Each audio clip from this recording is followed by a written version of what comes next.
আপনি কি আমার প্রশ্ন শুনতে পেয়েছেন? হ্যাঁ, শুনতে পাচ্ছি। জি, আমি বলছিলাম গত একটি বছর ক্ষমতা হারিয়ে গত একটি বছর আপনাদের কেমন কেটেছে?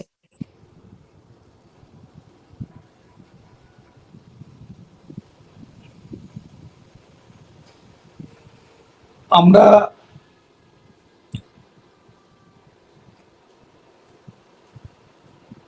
আমাদের দেশে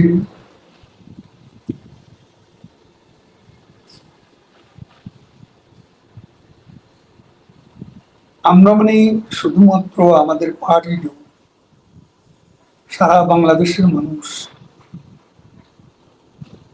আজ নিরাপত্তাহীন মানবেতর জীবন যাপন করছে, এক অমানিসার অন্ধকার অতিক্রম করছে। আমরা রাজনৈতিক দল হিসেবে এবং এদেশের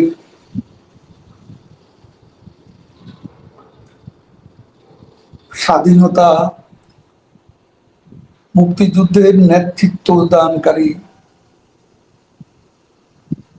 পার্টি হিসেবে আমরা 5ই আগস্টকে যেভাবে দেখি সেটা হচ্ছে সেদিন শুধু আমরা পতিত হয়েছি বা পরাজিত হয়েছি, প্রধানমন্ত্রী শেখ হাসিনার পরাজয় হয়েছে, আমরা এভাবে বিষয়টি দেখছি না। বাস্তবটা হচ্ছে 71-এ যাদের পরাজিত করে আমরা বিজয়ী হয়েছি,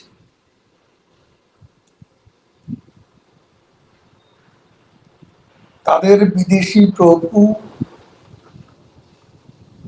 এবং আমি বলবো পরাজিত পাকিস্তানের এ দেশীয় দোসররা সাম্প্রদায়িক উগ্র সাম্প্রদায়িক মৌলবাদী গোষ্ঠী, এরা 50 বছরেরও বেশি সময় ধরে এই দেশে পরাজয়ের প্রতিশোধ নিতে তারা ষড়যন্ত্রমূলক তৎপরতা অব্যাহত রাখে। ষড়যন্ত্রের একটা বীজ বৃক্ষ বিজয়ের কুশালগ্ন থেকে সক্রিয় থাকে। এটা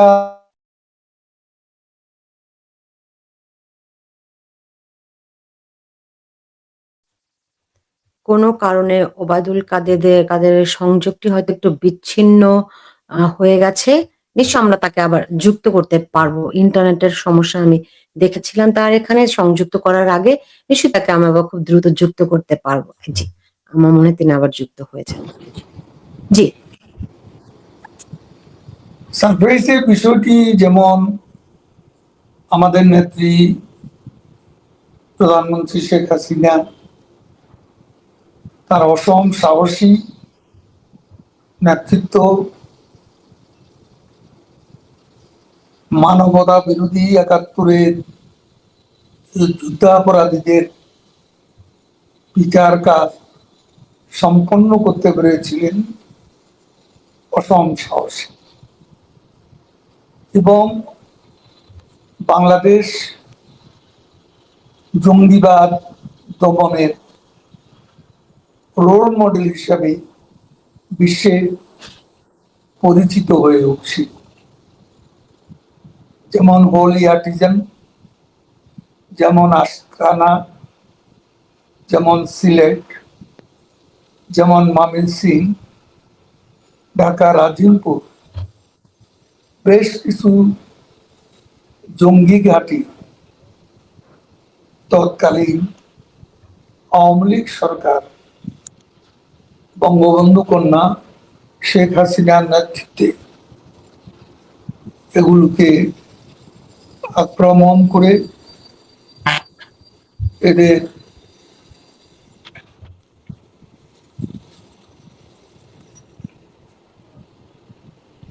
বিনাশ করতে অনেক সাফল্যের ন্যারেটিভ সৃষ্টি হয়েছে।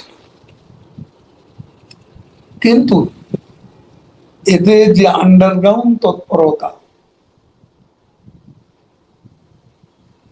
পাকিস্তানের আইএসআই, ঢাকার পাকিস্তানি দূতাবাস এবং একটা পর্যায়ে যে ৭১ যারা আমাদের সমুদ্রে সপ্তম নৌবহর পাঠিয়েছিল পাক হানাদার বাহিনীর সমর্থনে, তাদের ডিপ স্টেট একটা এজেন্ডা ছিল। সে এজেন্ডা রেজিম চেঞ্জের এজেন্ডা, এবং তারাও এই ষড়যন্ত্রের সঙ্গে সহযোগিতার হাত বাড়িয়ে দেয়। সবকিছু মিলিয়ে ছাত্র সমাজ, আমি বলবো না তারা এই ষড়যন্ত্রের সঙ্গে যুক্ত, আমি বলবো তারা মিসলেড হয়েছে। তাদেরকে ভবিষ্যতের স্বপ্ন দেখিয়ে প্রলুব্ধ করা হয়েছিল এবং তাদের দিয়ে সো কল একটা আন্দোলনের সূচনা করেছিল বৈষম্য বিরোধী ছাত্র আন্দোলনের নামে। ৫ই আগস্ট যে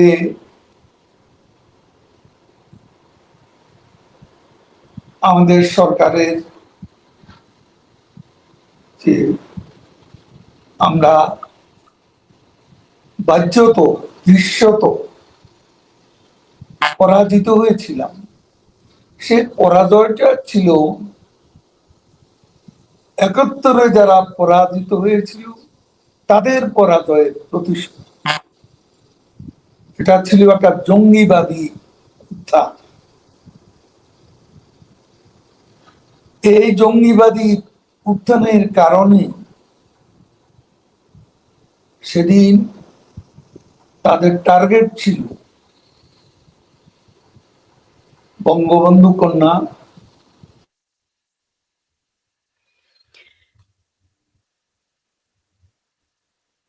আপনার আপনার কথা শুনতে পাই না। সংযোগটি আবারও যে আপনার আপনার অডিওটা চলে গেছে। জনাব ওবায়দুল কাদের, আপনার আপনার অডিওটা শুনতে পাই না।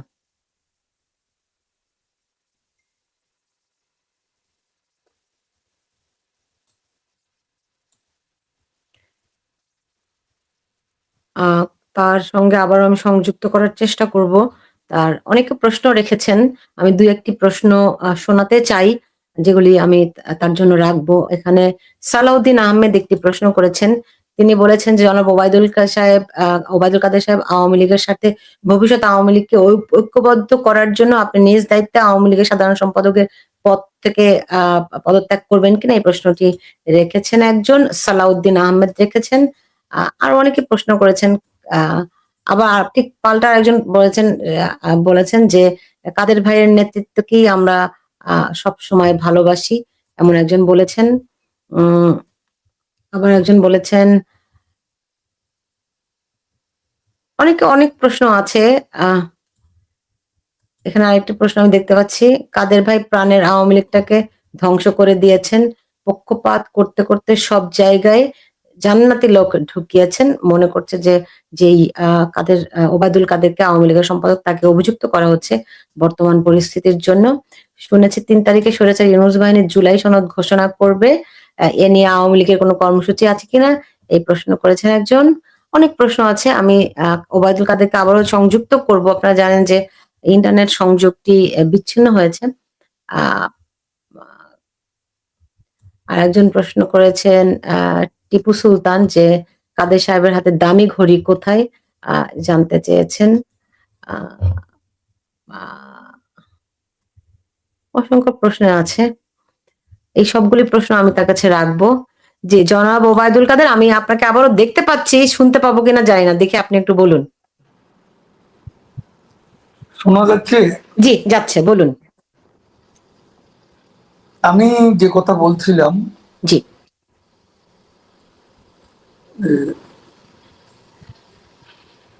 5ই আগস্টের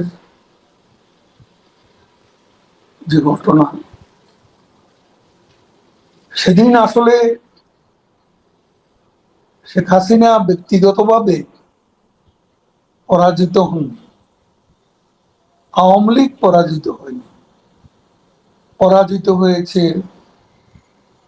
বাংলাদেশ, স্বাধীন বাংলাদেশ, 71-এর বিজয়ী বাংলাদেশ। জি, আমি আপনার কথা যদি আমি ধরেও নেই, পৃথিবীতে সব দেশে সব সরকারের বিরুদ্ধে ষড়যন্ত্র থাকে, এমন কোন সরকার নেই যেই সরকারের আবারও তার সংযুক্তি বিচ্ছিন্ন হয়ে গেছে। জানি না আমি তাকে আবার কিভাবে যুক্ত করব, তার সংযোগটি বিচ্ছিন্ন হয়ে গেছে আবারও। আমি বাই দিস টাইম আমি তাকে যে প্রশ্নটি রাখছিলাম সেটা একটু বলে নেই, যে এরকম ষড়যন্ত্র সবসময় থাকে, এবং গত 15-16 বছর ধরে আমরা আওয়ামী লীগের মুখে ষড়যন্ত্রের কথাই শুনেছি। যে কোনো ঘটনায় আমরা শুনেছি যে অভিযোগ করতে যে জামাত বিএনপি এই ষড়যন্ত্র করছে। তো শেষ পর্যন্ত তাদের পরিণতি কি আসলে রাখাল বালকের মতো হয়েছিল কিনা, এবং আহ ষড়যন্ত্র মোকাবেলায় তারা কেন ব্যর্থ হলো? তারা তো ক্ষমতায় ছিল। দেশে যত ষড়যন্ত্রই হোক না কেন, যাই ঘটুক না কেন, সেই দায়িত্ব তো ওই সরকারেরই থাকে। তাহলে তারা যে অভিযোগ করছে যে তাদের আ ৭১-এর পরাজিত শক্তির কাছে পরাজয় হয়েছে বাংলাদেশের, যদি সেটি হয়ে থাকে, সেই পরাজয় সরকার হিসেবে আওয়ামী লীগ কিভাবে এখন দেখছে? কারণ এই আ পরাজ এই এই পরাজয়ের কারণ তারা কিনা? এই প্রশ্নটা আমি তার কাছে রাখবো। আমি দেখি তিনি আবার সংযুক্ত হতে পারেন কিনা। বাই দিস টাইম আমি আরো ২-১ টি প্রশ্ন আপনাদেরকে শোনাতে চাই, যাতে করে বুঝতে পারেন যে একজন প্রশ্ন করে তাকে জিজ্ঞেস করেছেন, "কাদের ভাই কেমন আছেন?" জুলাইতে নূরউদ্দিন তিনি প্রশ্ন করেছেন, "জুলাইতে জঙ্গি হামলার মাধ্যমে রাষ্ট্রীয় ক্ষমতা দখল করা হয়েছে। বাংলাদেশে আওয়ামী লীগ তার দেশের নিরাপত্তা দিতে ব্যর্থ হয়েছে।" আমার মনে হয় এই প্রশ্নটি আমি রেখেছি, দেশের নিরাপত্তা দিতে ব্যর্থ হয়েছে। আ তার অনেকেই প্রশ্ন করছেন তার হাতের দামি ঘড়ি। আমার মনে হয় কি এসব প্রশ্ন অনেকখানি অবান্তর, এই কারণে এখন তারা যে অবস্থায় আছে এই প্রশ্নগুলো আমরা নিশ্চয়ই তাদেরকে করব। আ একটা আওয়ামী লীগের মতো একটি দলের সাধারণ সম্পাদক হিসেবে আ এগুলি তো আ এসব প্রশ্ন নিশ্চয়ই তাকে করা উচিত। ভবিষ্যতের জন্য তারা কি ভাবছে সেগুলো আমাদেরকে দেখতে হবে। জনাব ওবায়দুল কাদের, জি আপনার কাছে আমি প্রশ্ন রেখেছিলাম, অলরেডি আমার প্রশ্নটি এখানে একজন করেছেনও। সেটি হচ্ছে যে, যেই ষড়যন্ত্রের কথা আপনারা বলছেন, সেই ষড়যন্ত্র মোকাবেলা করার দায়িত্ব তো সরকারেরই ছিল। আপনাদের কোন দুর্বলতা, কোন ব্যর্থতার কারণে আপনাদের কথা মতো বাংলাদেশ পরাজিত হলো?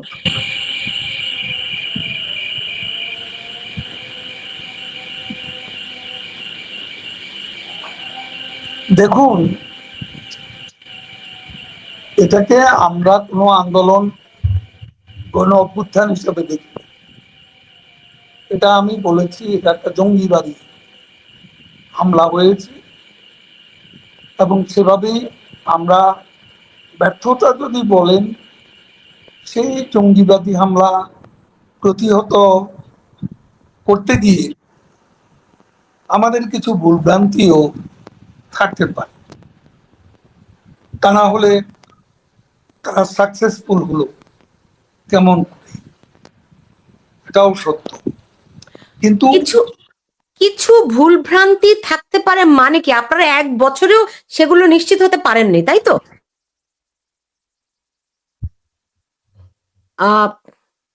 আসলে তার ওখানে ইন্টারনেট সংযোগটি খুবই দুর্বল, যে কারণে বারবার আমরা ডিসকানেক্টেড হয়ে যাচ্ছি তার সংযোগটি। আমি বাই দিস টাইম আরো অনেকেই প্রশ্ন করেছেন। নূর হাসান একটি প্রশ্ন করেছেন ওবায়দুল কাদেরের কাছে। তিনি বলছেন যে, "আপনারা জনগণের কাজ করেছেন, কিন্তু যদি তৃণমূল সাধারণ আ দাঁড়ান, তারা মানে সাধারণ মানুষ অনেক বিপদে আছে। তৃণমূল অনেক বিপদে আছে।" সে কথাটি বলতে চেয়েছে আওয়ামী লীগের যারা তৃণমূলের কর্মী রয়েছেন।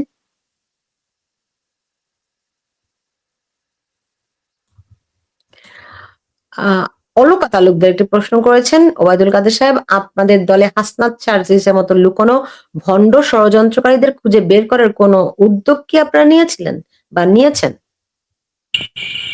জি, জনাব ওবায়দুল কাদের, আপনার সংযোগটা তো বারবার বিচ্ছিন্ন হয়ে যাচ্ছে। বাই দিস টাইম আমি কিছু প্রশ্ন, মানুষ যে প্রশ্নগুলো আপনাদেরকে করছে, ২-১ টি প্রশ্ন আমি বলছিলাম। জি, আপনার কাছে প্রশ্ন রেখেছিলাম যে আপনি এখনো বলছেন যদি কোনো ভুল হয়ে থাকে।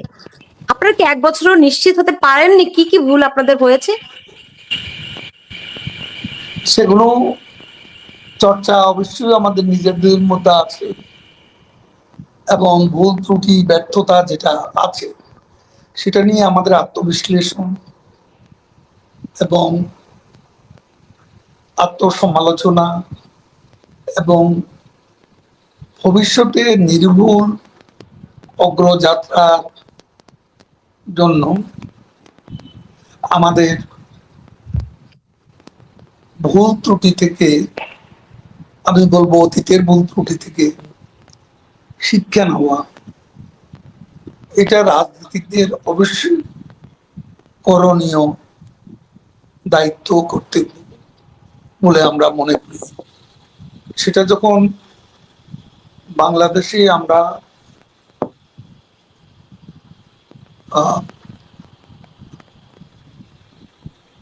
প্রত্যাবর্তন করব আমাদের নেত্রী বঙ্গবন্ধু কন্যা শেখ হাসিনার নেতৃত্বে, তখন এসব নিয়ে আলাপ আলোচনা হতে পারে। এখন আমরা বিভিন্নভাবে আছি, বিচ্ছিন্নভাবে আছি। বাংলাদেশে আমাদের দলের কার্যক্রম নিষিদ্ধ করেছে, আমাদের তরুণদের সংগঠন ছাত্রলীগকে তারা নিষিদ্ধ করেছে, একদম অন্যায় অযৌক্তিক ভাবে। এই অবস্থায় আমরা কিভাবে নিজেদের মধ্যে বসাবসির মাধ্যমে আমরা এসব প্রশ্নের উত্তর খোঁজার চেষ্টা করব? সে পরিবেশ পরিস্থিতি এখন বজায় নেই।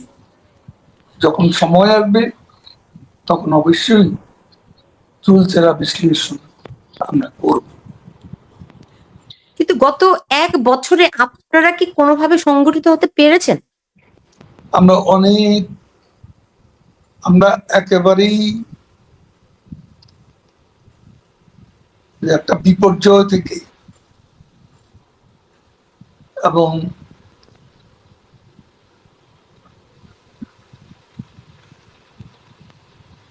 একটা ভয়ানক ভূকম্পনের মতো অবস্থা থেকে আমরা আমাদের পার্টিকে নতুনভাবে সংগঠিত করা, এ কাজটি খুব দুরূহ এবং কঠিন। আমাদের কোথাও দাঁড়াতে দিচ্ছে না, আমাদের বাড়িঘর হামলা হয়েছে, পুড়িয়ে দেওয়া হয়েছে, ধ্বংস করা হয়েছে।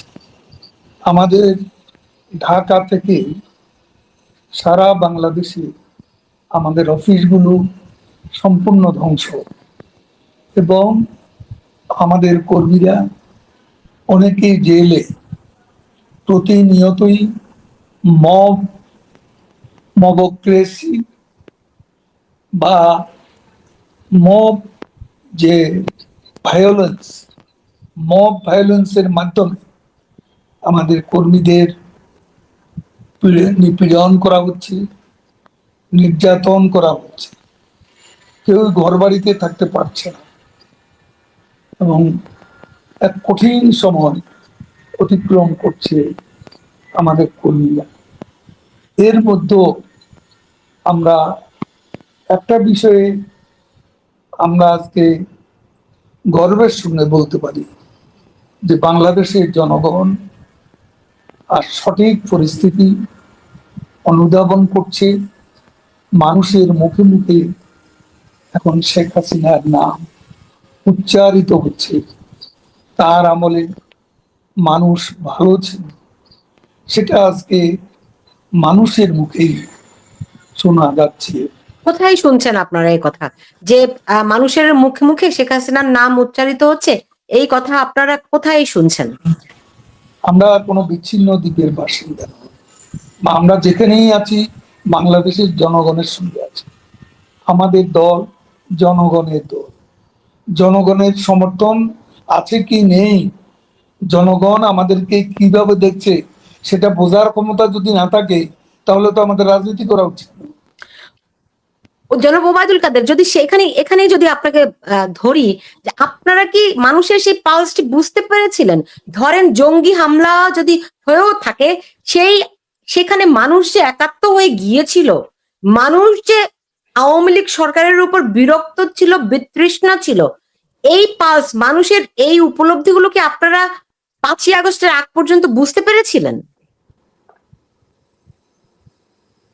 আমরা তো সরকারে ছিলাম, আমরা মানুষের যে চাহিদা আকাঙ্ক্ষা একটা সরকারের কাছে, সেটা বাস্তবায়নে আমরা কার্পণ্য করিনি। শেখ হাসিনার নেতৃত্বে বাংলাদেশের যে উন্নয়ন হচ্ছে সেটা বিশ্বের বিস্ময়। আজকের মেট্রো রেল, পদ্মা সেতু, আজকে এলিভেটেড এক্সপ্রেসওয়ে, আজকে অনেকগুলো কয়েক ডজন ওভারপাস, কয়েক ডজন ফ্লাইওভার, রেলওয়ে ওভারপাস এবং 100 সেতু একদিনে উদ্বোধন করেছিলেন আমাদের নেত্রী। তারপর আবার এই ঘটনার মাস দুয়েক আগে একদিনই 150 সেতু উদ্বোধন করেছিলেন। সমতলে, পাহাড়ে, সর্বত্রই রাস্তা, যোগাযোগ ব্যবস্থা বৈপ্লবিক পরিবর্তন। রূপপুর পারমাণবিক বিদ্যুৎ কেন্দ্র, মাতার বাড়ি, তারপর আপনি দেখুন যে সেই বরিশাল, বৃহত্তর বরিশালে যে প্রকল্প, যে বিদ্যুৎ কয়লা বিদ্যুৎ কেন্দ্র সেটা, এবং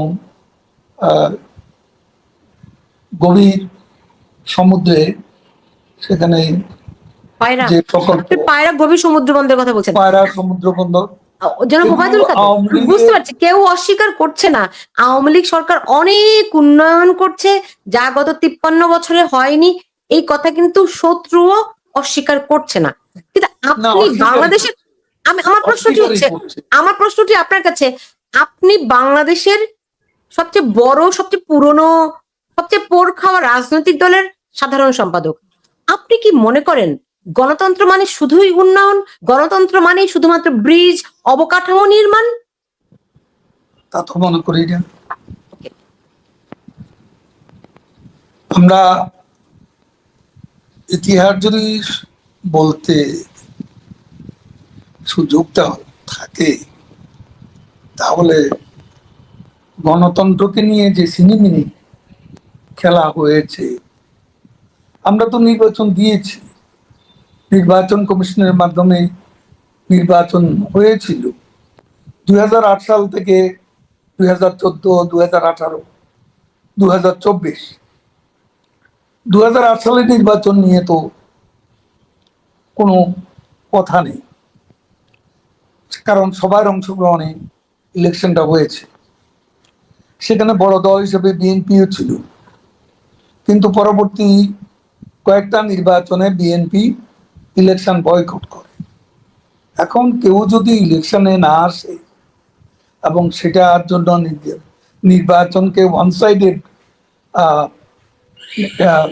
ইলেকশন, ইনক্লুসিভ নির্বাচন না বলা হয়, তো সেটার জন্য তো আমরা দায়ী হতে পারি।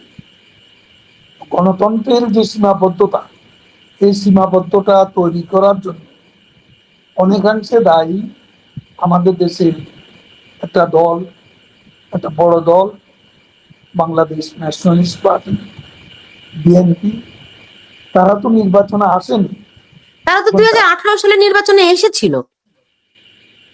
হ্যাঁ 2018 সালের নির্বাচনে তো তারা এসেছিল, হ্যাঁ, তো তখন তো নির্বাচন হয়েছিল। কিন্তু সেই তাহলে জনগণ সেই জনগণ নির্বাচন তাদের কি ভোট না দিলে গ্রহণযোগ্য আমরা ছিল? কি করব? জনগণ যদি আপনাকে ভোট না দেয়, আমি কি করব? আমি জোর করে জেতাবো? তারপর মির্জা ফখরুল দেখা গেল তিনি ইলেকশনে বগুড়া জিতলেন, ঠাকুরগাঁয়ে হারলেন, কিন্তু বগুড়া নির্বাচনে জিতে তিনি সংসদে আসলেন না। এটা কেমন গণতন্ত্র? এটা কি দ্বিচারিতা নয়? তার অন্যান্য দলীয় নেতারা 6-7 জনের মতো সংসদে আসলেন, কিন্তু দলের মহাসচিব আসলেন আপনার কি মনে হয় নির্বাচনে দ্বিতীয়। আপনার এই কি ধরেন দ্বিচারিতার জবাব কি? জনাব ওবায়দুল কাদের, 2008 সালের নির্বাচন ভালো নির্বাচন, 2014 সালের নির্বাচনকেও আমি আপনার আমি দিতে চাই যে 2014 সালের প্রেক্ষাপটটি ভিন্ন ছিল, যুদ্ধাপরাধীদের বিচার চলছিল, সুতরাং অনেক রকম কর্মকাণ্ডের মধ্য দিয়ে 2014 সালের নির্বাচনটি হয়েছে। কিন্তু 2018 সালের নির্বাচনটি আপনার কাছে কি মনে হয়, আপনার মনে হয় কিনা এটা প্রশ্নের ঊর্ধ্বে নির্বাচন হয়েছে? কোন নির্বাচন? 2018 সালের নির্বাচন, যেই প্রশ্ন নির্বাচনে তখনই আসবে যখন নির্বাচনে যদি সবাই অংশগ্রহণ করত, অংশগ্রহণমূলক নির্বাচন হতো, তাহলে সেখানে প্রশ্ন আসতে পারে।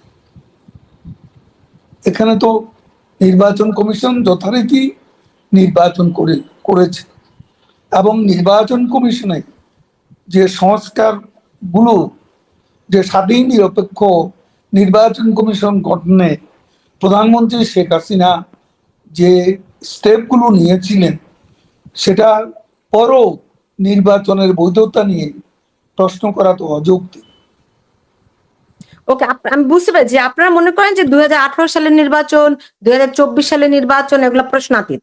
আচ্ছা, আমি একটু বর্তমান প্রেক্ষাপটে ফিরে আসি। আপনি বলছেন যে বাংলাদেশ জঙ্গিদের কাছে পরাজিত হয়েছে। এখন এই বিষয়ে আমরা কার্যত এই সরকারকে চাপে রাখতে আওয়ামী লীগের তরফ থেকে তেমন কোনো কার্যক্রম দেখিনি। এমনকি বহির্বিশ্বে কি কোনো সংযোগ স্থাপন করতে কোনো আমরা জানি অনেক কূটনৈতিক তৎপরতা থাকে, অনেক রকম বিষয় থাকে, আপনাদের কি সেরকমও কোনো উদ্যোগ কি আছে? আমাদের সব ধরনের তৎপরতা, রাজনৈতিক তৎপরতা, আমাদের দলকে আবার সংগঠিত করা, সারা বাংলাদেশে আমাদের নেত্রী শেখ হাসিনা স্বয়ং আজকে দল পুনর্গঠনে, দলকে সংগঠিত করার ব্যাপারে তৃণমূল পর্যন্ত তিনি কাজ করে যাচ্ছেন, এবং আমরা আমাদের দলের নেতারাও এ ব্যাপারে সক্রিয় ভূমিকা আমরা পালন করছি। আন্তর্জাতিক বিশ্বেও ইউনূস প্রশাসন সম্পর্কে আগে যে ধারণা ছিল, এখন সে ধারণা বদলে যাচ্ছে, এবং এটা আমাদের কাজকর্ম চলছে। আমাদের বিদেশে আমাদের সংগঠনটা আছে, সংগঠনগুলো আছে, আমাদের আওয়ামী লীগের নেতাকর্মীরা আছে, তারাও সেখানে অত্যন্ত সক্রিয়। কাজে আওয়ামী লীগ এখন অনেক সংহত, সংগঠিত হয়েছে। এ ব্যাপারে আমরা যথেষ্ট কনভিন্সড, এবং আমরা মনে করি আমরা এগিয়ে যাচ্ছি। জি, আমরা জি, জনাব যে ওবায়দুল কাদের। কর্মসূচি দিচ্ছি সারা দেশেই, এটা ক্রমেই কর্মসূচিগুলো পালন জোরদারভাবে হচ্ছে। জি, আপনি আপনি বলছিলেন যে যারা ৭১-এ আমাদের ৭ম নৌবহর পাঠিয়েছিল, আপনি ইঙ্গিতটা খুব স্পষ্ট। তো তাদের সঙ্গে কূটনৈতিক সম্পর্ক স্থাপন থেকে শুরু করে কোন তৎপরতায় আপনারা কি কোন দৃশ্যমান কিছু পেয়েছেন? ১ নাম্বার প্রশ্ন। তাদের সঙ্গে আমাদের যোগাযোগ আছে এবং আমাদের সাথে বর্তমান ট্রাম্প অ্যাডমিনিস্ট্রেশনের সঙ্গে কোনো প্রকার কনফ্লিক্ট নেই। আমাদের বিভিন্ন বিষয়ে আমাদের বিভিন্ন রকমের চিন্তা অনেকেরই থাকতে পারে, তাদেরও দৃষ্টিভঙ্গি তারা ভিন্নভাবে দেখছে। গ্লোবাল পলিটিক্সটাকে তারা রিডিফাইন করতে, সেটাও তাদের একটা প্রয়াস আছে। সেখানে আমাদের সাথে কোনো বিরোধ নেই, আমরা তাদের সহযোগিতা চাই। কারণ বাইডেন অ্যাডমিনিস্ট্রেশন আমাদের সঙ্গে যা করেছে সেটার পুনরাবৃত্তি ট্রাম্প প্রশাসন করবে, এটা এখনো আমরা বিশ্বাস করি না। কিন্তু আমি তো দেখি আওয়ামী লীগের বিরুদ্ধে বেশি প্রচারণা। আপনি দেখুন আল জাজিরা যে রিপোর্ট করলো, আপনি দেখুন বিবিসি যে রিপোর্ট করলো, আরো বেশ কতগুলো আন্তর্জাতিক গণমাধ্যমে যে প্রতিবেদনগুলো দেখছি, তাতে তো মানে যেই জঙ্গির হামলার কথা আপনারা বলছেন সেই জিনিসগুলো আমরা দেখছি না। আমরা তো দেখছি আপনাদের বিরুদ্ধে প্রচারণা চলছে। আর কোথায় আপনাদের আপনাদের কি বলবো প্রচারণা সেল, কোথায় আপনাদের কূটনৈতিক সম্পর্ক? সেগুলো তো আমি জানি না আপনারা দেখছেন কিনা, আমি অন্তত দেখছি না। দেখুন, আপনি কি দেখছেন না দেখছেন সেটা আপনার বিষয়। এই যে তথ্যচিত্র, এই তথ্যচিত্র কিভাবে বিকৃতভাবে এসেছে এবং এখানে ম্যানিপুলেট করে, এডিট করে, যেটার কোনো অথেন্টিসিটি নেই। অথেন্টিসিটি আমরা প্রশ্নবিদ্ধ করেছি। শেখ হাসিনার নিজের কণ্ঠস্বরকে এটাকে এডিট করে, ম্যানিপুলেট করে তথ্যচিত্রটি সাজানো হয়েছে। যেটা করেছে বিবিসি, একই জিনিস, একই কন্টেন্ট আজকে ভিন্নভাবে আল জাজিরা করেছে। তো তাদের বিরুদ্ধে আপনারা মানহানির মামলা কেন করছেন না? সেটা তো কোনো প্রমাণ নেই, আমরা তো বলছি এটা এডিটেড অ্যান্ড ম্যানিপুলেটেড। যদি এটা তাই হয়ে থাকে এটা গণমাধ্যমের এটা তো। এটা এআই টেকনোলজি ব্যবহার করে এগুলো করা হচ্ছে। কিন্তু বিবিসি তো বলছে যে শেখ হাসিনার কণ্ঠস্বর তারা ল্যাবে পরীক্ষা করেছে, যদিও সময়সীমাটি তারা দেয়নি। কিন্তু এটি আমার প্রশ্ন নয়, আমার প্রশ্ন যদি এটি ম্যানিপুলেশন হয়ে থাকে আপনারা কেন আইনি ব্যবস্থা নিচ্ছেন না? এই দুটি প্রতিষ্ঠান তো আইনের ঊর্ধ্বে নয়, আপনারা তো তাদেরকে মানহানির মামলা করতে পারেন, সেটি কেন করছেন না? সে প্রক্রিয়া চলমান। সেই প্রক্রিয়া চলমান। আচ্ছা, তো আপনার কাছে কি মনে হয় ধরেন যারা এই ম্যানিপুলেশন করছে কিংবা আপনারা বলছেন যে আপনাদের বিরুদ্ধে প্রচারণা যদি হয়ে থাকে, আপনাদের প্রচারণা কোথায়? আপনারা কেন বিচ্ছিন্ন হয়ে আছেন? আপনারা কেন পিছনে পড়ে আছেন? বাংলাদেশে কি আমরা সংগঠিতভাবে সবাই একটা নিরাপদ অবস্থান থেকে, শান্তিপূর্ণ অবস্থান থেকে রাজনীতি করার আমাদের সুযোগ আছে? আমাদের অ্যাক্টিভিটিসই ওখানে নিষিদ্ধ। আমাদের কর্মীরা কোথাও দাঁড়াতে পারে না, সেখানেও তারা মিছিল করছে, প্রতিবাদ করছে। আজকে গোপালগঞ্জে জনগণই প্রতিরোধ করেছে। আমরা অবাক হলাম, বাংলাদেশের সেনাবাহিনী, সেই এনসিপি, ওই মোহাম্মদ ইউনুসের যে ঠ্যাঙ্গারে বাহিনী, এদেরকে দল করার নামে গোপালগঞ্জে তারা গিয়েছিল। আসল উদ্দেশ্য ছিল বঙ্গবন্ধুর সমাধিসৌধকে ধ্বংস করা। তাদের আসল উদ্দেশ্য ছিল গোপালগঞ্জে বঙ্গবন্ধুর বাড়ি ধ্বংস করা, যেমন তারা ধ্বংস করেছিল বাংলাদেশের স্বাধীনতার ঘোষণাস্থল ঐতিহাসিক বঙ্গবন্ধু ভবনকে, কিন্তু দেখুন গোপালগঞ্জের জনগণ প্রতিরোধ করেছে, সেনাবাহিনীর প্রোটেকশনে সেই জঙ্গি শক্তি সেদিন গোপালগঞ্জ থেকে পালিয়েছে। সেনাবাহিনী কেন, কি উদ্দেশ্যে তাদের প্রোটেকশন দিল, পালিয়ে যেতে সাহায্য করলো? এটা তো সেনাবাহিনীর দায়িত্ব নয়। এখন সেনাপ্রধান তো আপনাদের আপনাদের সরকার প্রধানেরই নিয়োগকৃত, কেন এমনটি হলো? নবাব সিরাজউদ্দৌলার প্রধান সেনাপতি মির্জাফর আলী খান তো সিরাজউদ্দৌলারই প্রাপ্ত। এখন এই প্রসঙ্গে আমি আর বেশি কিছু বলতে চাই। জি, কিন্তু আপনি যদি সেটাই বলেন তাহলে কি এই রিয়ালাইজেশনটি আপনারা গোপালগঞ্জের ঘটনার পরে বুঝতে পারলেন? ওবায়দুল কাদের সম্ভবত আবারও বিচ্ছিন্ন হয়ে গেছে। তাকে যে প্রশ্নটি আমি রাখতে চাই এখন, যে জনাব ওবায়দুল কাদের, আপনারা এই সেনাপ্রধান সম্পর্কে যে মূল্যায়নটি এখন আপনি আমাকে দিলেন, সেটি কি আপনারা এই গোপালগঞ্জের ঘটনার পরে বুঝতে পেরেছিলেন, নাকি আপনারা ধরেন আমরা মুখ খুলেছি, আমরা সেনাবাহিনী সম্পর্কে কোনো বক্তব্য রাখি, যদিও আমরা দেখেছি তাদের নীরব উপস্থিতির মুখে তাদের নাকের ডগায় ৩২ নম্বর বুলডোজার দিয়ে ধ্বংস করা হয়েছে, এবং তাদের উপস্থিতিতে সেদিন যে জঙ্গি হামলা ৫ই আগস্টে, সেটাও তাদের নীরব উপস্থিতিতে সংঘটিত হয়েছে, এবং কারো কারো মতে তাদের সায়ও ছিল, সমর্থন সূচক সম্মতিও ছিল, এরকমটাও আমরা জানতে পেরেছি। তো তাহলে আপনারা গত ১ বছরে কি ধরনের প্রস্তুতি নিলেন ফিরে আসার? আপনি বলছিলেন যে যখন আপনারা প্রত্যাবর্তন করবেন, তো সেটি কবে নাগাদ হতে পারে?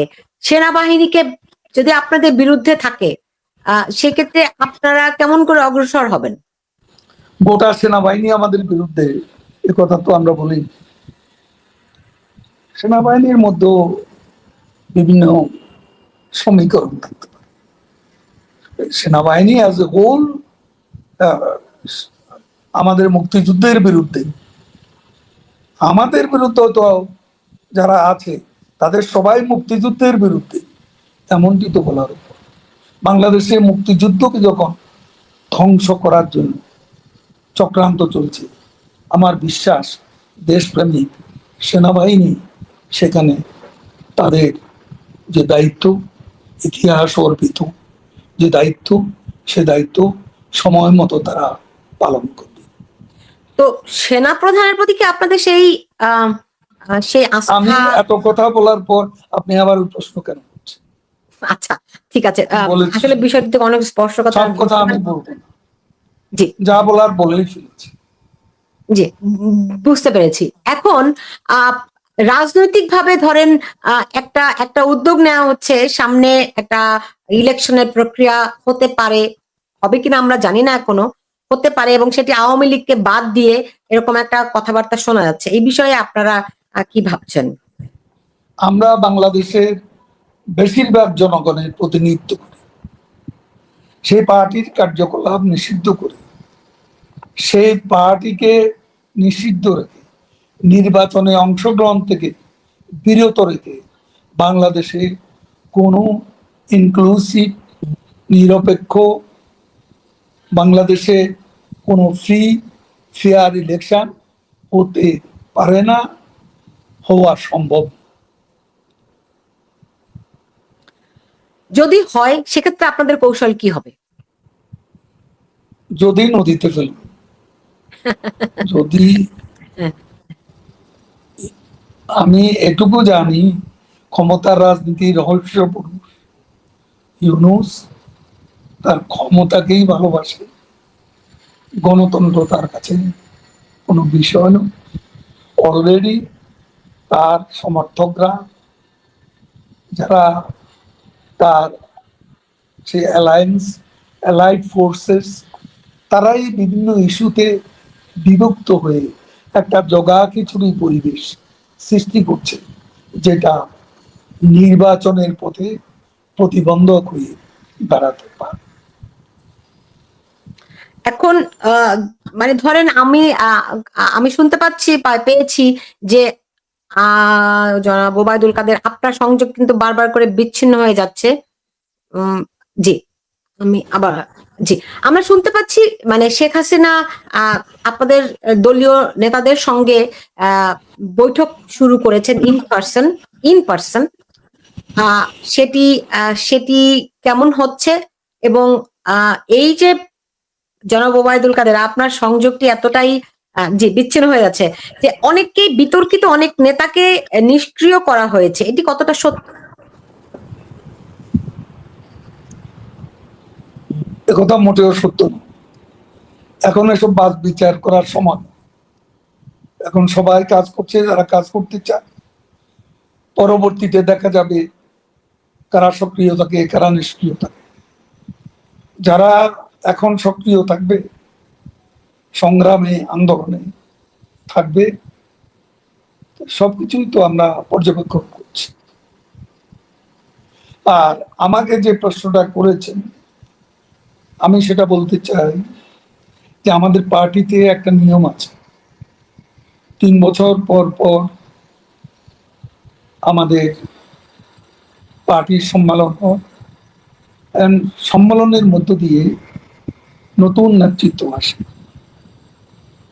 আর এই প্রক্রিয়ায় কাউন্সিলরদের সম্মতি নিয়ে আমাদের নেত্রী, আমাদের সভাপতি শেখ হাসিনাই এ ব্যাপারে চূড়ান্ত সিদ্ধান্ত নেন। তবে আমাদের 3 বছর সর্বশেষ আমার 2 টার্মের পর এটা 3rd টার্ম চলছে, এটা শেষ হবে আগামী ডিসেম্বর। এখন ডিসেম্বরে আমরা কোথায় থাকব সেটা আমি জানি না, এবং তখন যদি সম্মেলন করার মতো অবস্থা না থাকে, তখন অন্তর্বর্তী কোনো ব্যবস্থা যদি নেওয়ার দরকার হয় আমাদের নেত্রী প্রয়োজনে নিতে পারে। আমার কোনো পদের প্রতি কোনো মোহ নেই। 3বার আওয়ামী লীগের সাধারণ সম্পাদক হয়েছে, স্বাধীনতার পর এটা কারো ভাগ্যে জুটেনি। আমি সর্বমোট 18 বছর মন্ত্রী ছিলাম, আওয়ামী লীগ করে এই সৌভাগ্য কারো জুটেছে এমন তো আমার মনে পড়ে না। এরপর কোনো পদের প্রতি আমার কোনো আকাঙ্ক্ষা নেই। আমি এখন দিতে চাই, আমার পাওয়ার ঘর সব শূন্যতাই পূরণ হয়ে গেছে, আমার কোনো কিছু পাওয়ার চাওয়ার নেই। আমি বঙ্গবন্ধু কন্যা স্বদেশ প্রত্যাবর্তন, সম্মানজনক স্বদেশ প্রত্যাবর্তনের লক্ষ্যে আজকে জঙ্গিবাদী সরকারের অবসানে আমার যা যা দায়িত্ব এই মুহূর্তে নেত্রীর নির্দেশ মতো আমি কাজ করে যাচ্ছি। যখন আমার প্রয়োজন ফুরিয়ে যাবে তখন আমি সরে যাব। আমার এখানে কোনো অহংবোধ নেই, পদ আঁকড়ে রাখার সামান্যতম বাসনাও নেই। আপনার কি মনে হয় আপনার দলের অন্য যারা নেতৃবৃন্দ আছে তাদেরও একই রকম মনোভাব? সেটা আমি জানি না কার কি মনোভাব, তবে দৃশ্যত তো আমরা সবাই শেখ হাসিনার নেতৃত্বে একসঙ্গে কাজ করে যাচ্ছি। আহ, আ- আপনি বলেছেন যে এখন ওই নিষ্ক্রিয়তার সুযোগ নেই, কে বিতর্কিত কে বিতর্কিত নয় সেটিও বিবেচনার সময় নয়, সবার কাজ করতে হবে, কথা আপনি বলেছেন। তো এখন যেই শেখ হাসিনা যেই বৈঠকগুলো শুরু করেছেন, আমি শুনেছি যে পাঁচজন পাঁচজন করে নেতার সঙ্গে তিনি বৈঠক করছেন। এ ধরনের কোনো সিগন্যাল আমি তো পাইনি। আমি পাইনি, অন্য কেউ পেয়েছে সেটাও আমার জানা নেই, কারণ এখানে তিনি যেখানে আছেন সেখানে কতটুকু সম্ভব এ ধরনের ইন পার্সন আলোচনা সেটাও কিন্তু বিবেচনার বিষয়। এমনিতে আচ্ছা, আমি জানি না যে এই ধরনের কোনো বৈঠক হচ্ছে এমনিতে বা এই ধরনের কোনো ইন পার্সন বৈঠক করার সুযোগ আছে, সেটা আমার জানা নেই। বুঝতে পেরেছি। আহ আহ এমনিতে তার সঙ্গে কোনো কথাবার্তা কিংবা ধরেন দেখা আপনার কি হয়েছে কিনা? আমার সাথে দেখা একবারও হয়নি। আমি তাকে অহেতুক ডিস্টার্ব করি না, আমি চেষ্টাও করি নাই দেখা করার। প্রয়োজনীয় নির্দেশ তিনি দিলে সেটা আমি পাই, যোগাযোগ আছে, তার সেই সঙ্গে নির্দেশটা যোগাযোগ আছে কিভাবে করে পান? জরুরি প্রয়োজনে, যেভাবে পাওয়া আজকের পৃথিবীতে সম্ভব সেভাবেই হোক। ফোনে আরকি, রাইট? এই তথ্য প্রযুক্তির যুগে আপনি এই প্রশ্ন করছেন কেন? না তারপরও আপনি জানেন যে প্রধান উপদেষ্টা ডক্টর মোহাম্মদ ইউনূস তিনি প্লেনে উড়ে গিয়ে লন্ডনে গিয়ে তারেক রহমানের সঙ্গে বৈঠক করেছেন। নিশ্চয়ই তারও কিছু মজেদা তো আছে নাকি? সেটা বৈঠক তো বিএনপির তো লক্ষ্য হচ্ছে অনতি বিলম্বে একটা নির্বাচন। আর এক ব্যাপারে তারা, তাদের মধ্যে গভীর ঐকমত্য আছে, সেটা হলো কোনো অবস্থাতে আওয়ামী লীগকে কোনো সুযোগ না দেয়, কোনো অবস্থাতেই আওয়ামী লীগ যাতে নির্বাচনে অংশ নিতে না পারে সেই ব্যবস্থা করা। এবং আজকে যে ৩০০-র উপরে মামলা, খুনের মামলা, আমাদের নেত্রীর একটা তো চার্জশিটও দিয়ে দিয়েছে, এবং আমারও ২৩০টির মতো খুনের মামলা। আজকে এইসব মামলা আমাদেরকে ফাঁসি দিয়ে দেবে এরকম একটা ঐক্যমত্য তাদের মধ্যে আছে। এতে বিয়ে নির্বাচনের ভবিষ্যৎ, এতে কোনো গ্যারান্টি দেওয়ার মতো কোনো কিছুই খোলা চোখে দেখতে পাচ্ছি। আ বুঝতে পেরেছি। এটা তো একটা বিএনপির অবস্থান। তারপরেও অনেকে মনে করে বর্তমান বাংলাদেশে বিএনপি আম আ স্বাধীনতার পক্ষে কাজ করছে। স্বাধীনতার পক্ষে অবস্থান নিয়েছে।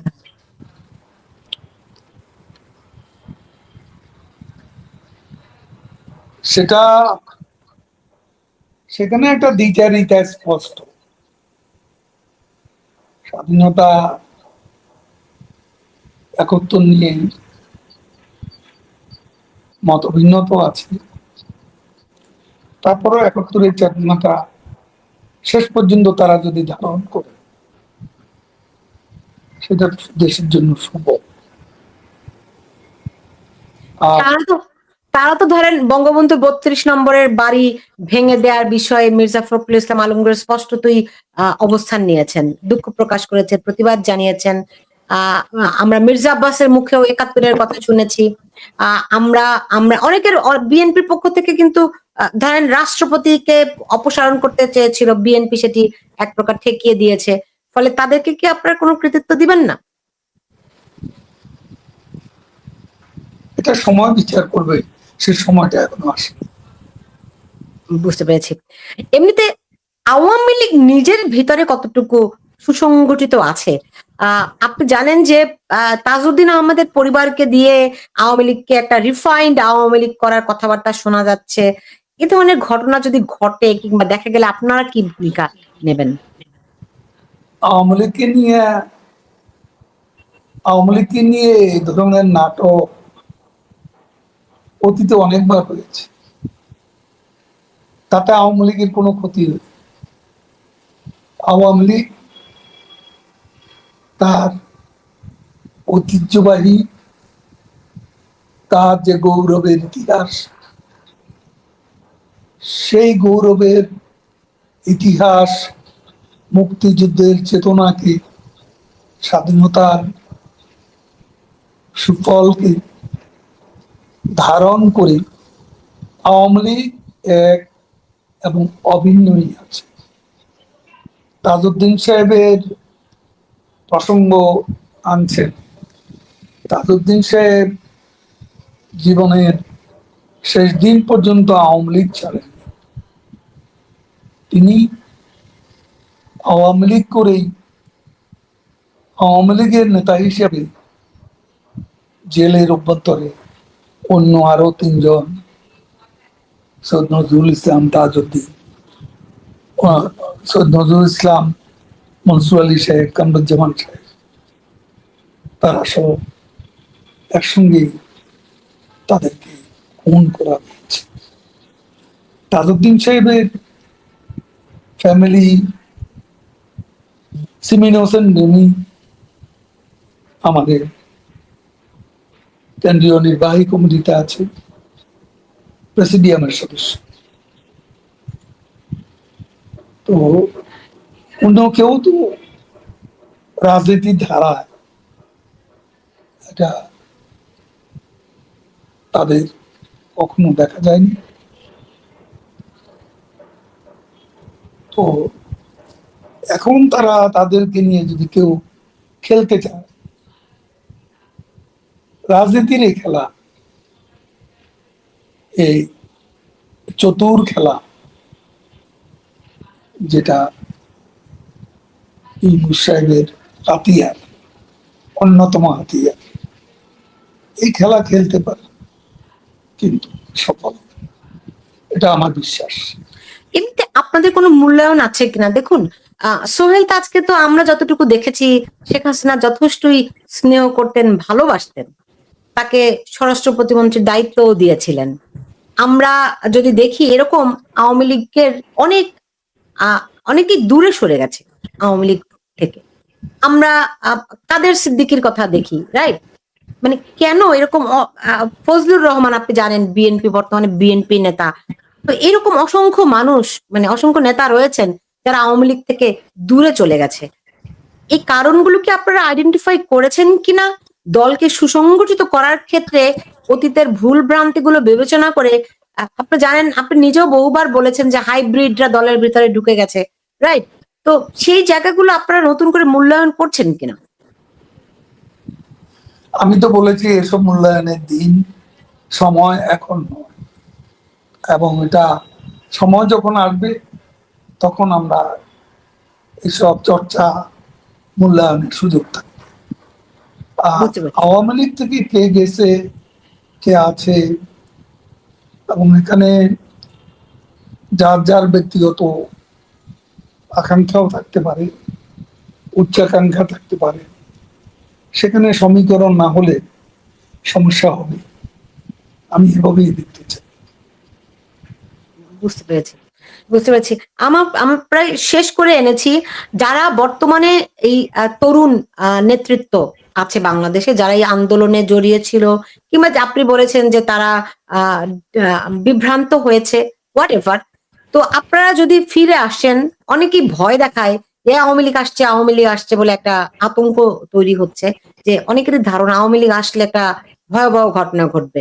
সো যদি আপনারা ফিরে আসেন, এদের ক্ষেত্রে আপনারা কি করবেন? আপনাদের সিদ্ধান্ত কি হবে, বা আহ, ভূমিকাটা আপনারা কি নেবেন? এখন আওয়ামী লীগ ফিরে গেলে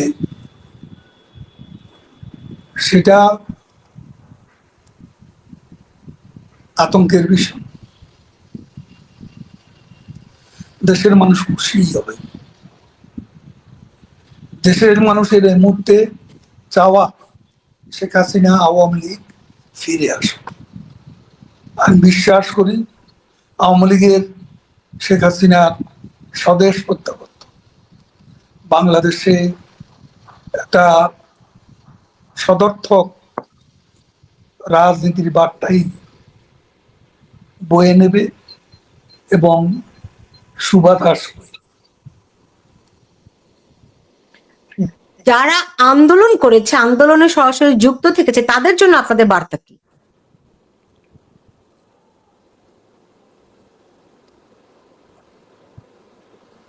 তাদের সাথে আমাদের নিয়তই যোগাযোগ হচ্ছে, এবং তারা তাদের অনেকেরই চোখে জল, বুকে আগুন, তাদের এই লড়াকু চেতনার সাথে আমরা একাত্ম, এবং তাদের এই চেতনাই আওয়ামী লীগের সম্পদ। সেটাই আওয়ামী লীগকে আবারও বিজয়ের স্বর্ণদুয়ারে নিয়ে যাবে, এটাই আমার বার্তা। বুঝতে পেরেছি। আপ- আমি প্রায় শেষ, ধরেন আপনাকে ভিডিওতে দেখতে পাচ্ছি, এটা বিশেষ কিছু ইঙ্গিত দেয় কিনা? দেখুন, আমি কিছুদিন আমার চেক আপ এবং ট্রিটমেন্টের জন্য আমাদের সভাপতি নির্দেশে এবং বঙ্গবন্ধু কন্যা শেখ রেহানা, তারা দুজনে আমাকে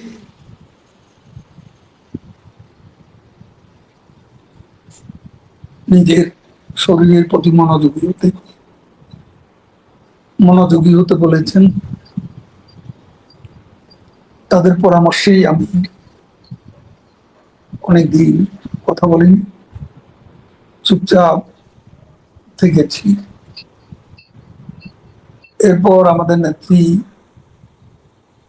যখন আমাকে সক্রিয় হতে বলেছেন, কথাবার্তা বলতে বলেছেন, স্টেটমেন্ট, ইন্টারভিউ দিতে বলেছেন, এবং আমাদের কর্মীদের সাথে যোগাযোগ,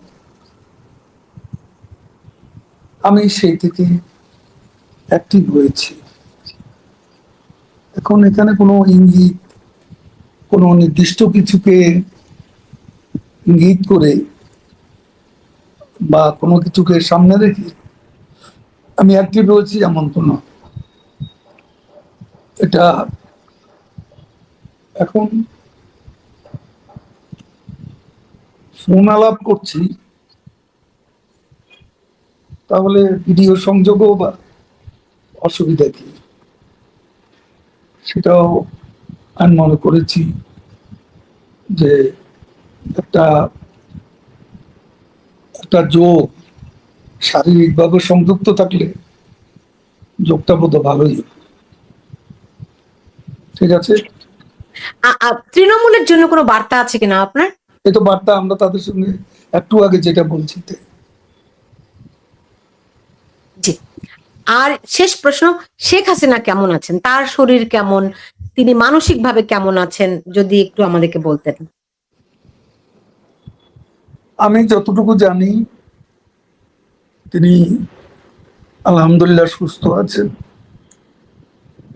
ভালো আছেন,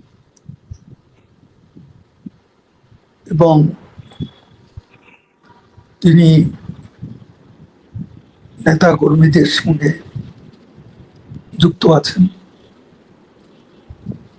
এটা আমি বলতে পারি। আমি কবে নাগাদ তাকে আপনার মতো এরকম প্রকাশ্য দেখতে পারবো?